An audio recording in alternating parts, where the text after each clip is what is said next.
Good afternoon. This is Kelsey from Kels Reads Things at Anna Porter Public Library in Gatlinburg, Tennessee.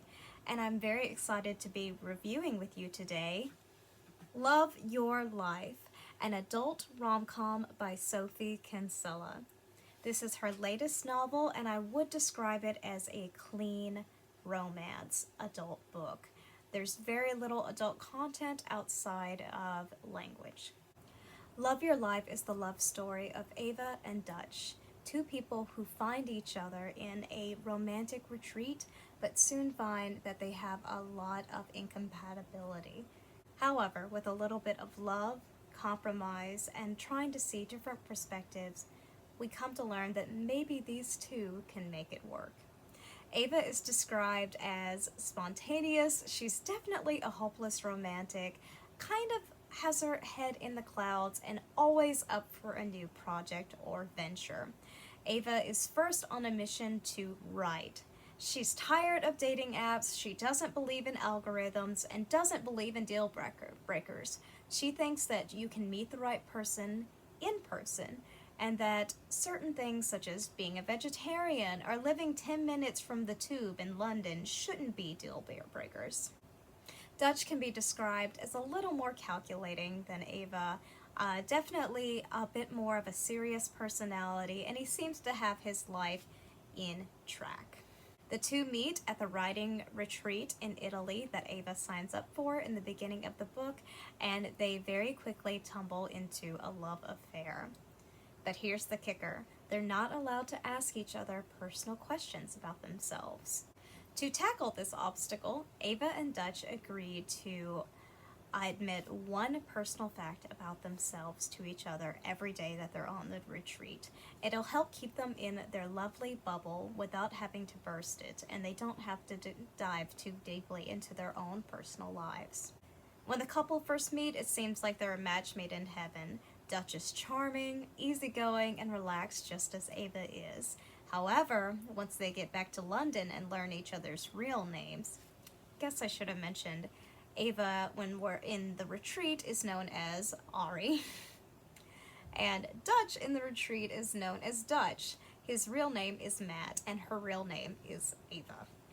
As soon as they are back in London, turns out that distance isn't a problem. However, a few lifestyle choices as well as preferences seem to make obstacles and potential incompatibility issues. From the support of their wacky, supportive, and loving friends, can these two reconcile and learn to love each other for their differences?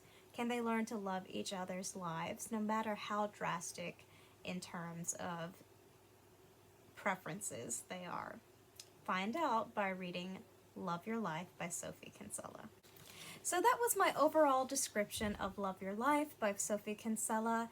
I very much enjoyed this book. It was very heartwarming, and I would love to mention all the things that I love about it, but first I'd like to discuss with you the characters.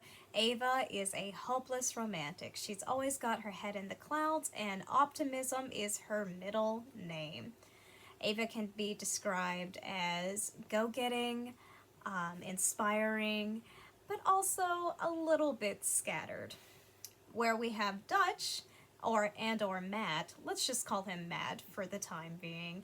Matt is definitely more calculated, he is more thoughtful in his speaking and his approach towards life, and he plans things out, whereas Ava likes to throw caution to the wind and figure it out as she goes. And as you can imagine, these two personality differences do cause clashes throughout the book, but for the most part, the writing is, I would say, fun, lighthearted, and there is quite a bit of situational humor to make up for some more of the intense scenes. Though Ava might be a little bit scattered, she's also very brave and strong, and she remains that way throughout the book. I especially enjoyed seeing her and Matt grow, not only together as characters, but also apart as two different people.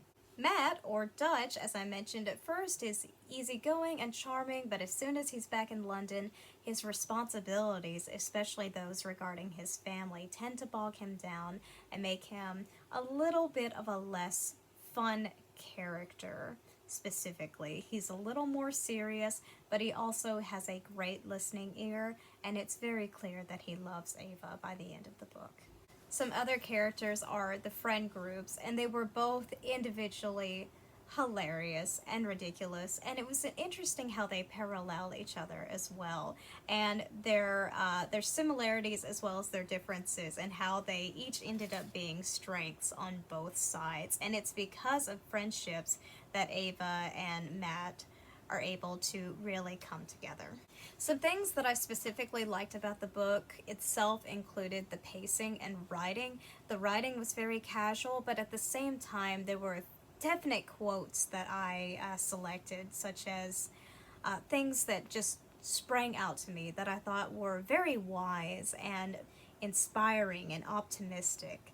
And that's something I usually get with Sophie Kinsella's writing, is it's usually a light-hearted tone, it's fun, but at the same time you're thrown quotes that really make you think about life and the whole purpose of why we're here. So that was something that I really enjoyed reading from Sophie Kinsella. There was a roller coaster of emotions, and I'm not exaggerating, but in a good way. As I mentioned, there would be times I was reading this book and I hadn't realized it had been 3 hours. But lo and behold, I had been reading for 3 hours, and that's something that I can appreciate about a great book. One of the messages behind the book that I really specifically enjoyed was the message that you might run into differences with those you love, but as long as the love is stronger than those differences and your willingness to compromise and make it work override that, you'll have nothing to worry about. There was also a message of learning how to balance sacrifices that need to be made by yourself as well as your own happiness. And that's something that I feel like needs to be represented more in books. Definitely a message of figuring out balances, figuring out boundaries, and where you stand in life and what you want out of life is very important. There was also a wonderful representation of autoimmune diseases such as lupus. One of the characters suffered from this, and I think it's very important to represent members of our community, members of the world that have these diseases, and I thought Sophie brought that to light in a very appropriate manner. Overall, the book was warm and fuzzy. It made me feel good, it made me laugh, it made me cry, and it made my heart happy. And that's something I always look for in a rom-com. And because of all of these wonderful positive things I have to say, including amazing quotes and moments that made you think, moments that made me laugh out loud, characters that were relatable and fun to read about, I gave it a 5-star review. I am very happy with this book. It's in our library, and I can't recommend it enough to those of you who enjoy a good rom-com. Thank you so much for watching today. I look forward to discussing audiobooks with you next week. Thank you, and I hope you have a wonderful Thanksgiving holiday.